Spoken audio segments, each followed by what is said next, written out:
Joe, how you doing today? Not too badly. How are you? I'm doing pretty good. I really like this movie, man. I'm glad. Thank you. First question is, let's talk about the training element of it, because in spite of all the, the wire work stuff, you're sporting a pretty sweet French accent. Can you talk about preparing for the role? Thank you. Yeah, I've always had a bit of a crush on French culture and French language and French movies especially.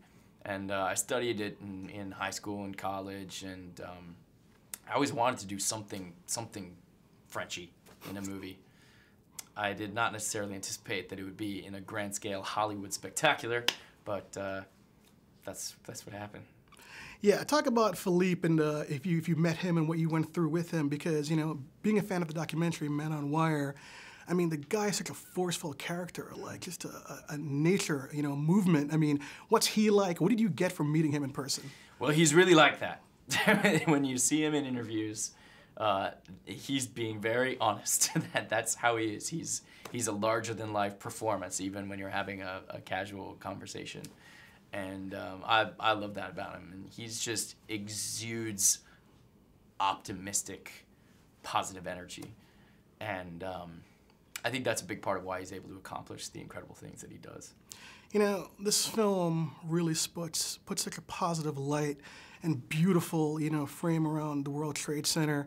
And I think a lot of younger people who weren't aware of this are going to really learn something. Instead of having like the negative imagery, they'll be like, oh, this came from it. Mm-hmm. What do you want, like, people who are maybe younger to like take from this movie, who will only see like, the 9/11 events? Sure. Well, all of us, it's true, whether young or old, whether we are in New York or anywhere else in the world, when we see the World Trade Center towers, our mind goes to that tragedy.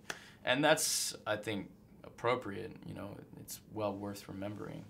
But I also think that with any tragic loss, it's good to remember the beautiful things, those luminous images.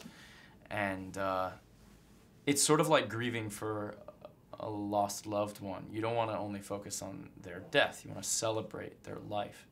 And that's what this movie is about. It's celebrating a beautiful moment that happened right at the beginning of the life of the World Trade Center towers.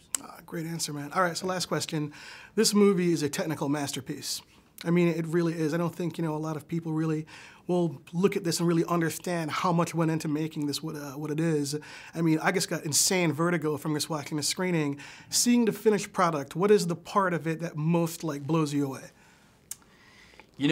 When let's see, I'll answer your question, but first, to me what's remarkable is I saw the movie before it was a finished product, when it was still a rough cut and there weren't any visual effects in it. And even then I got wrapped up in the story.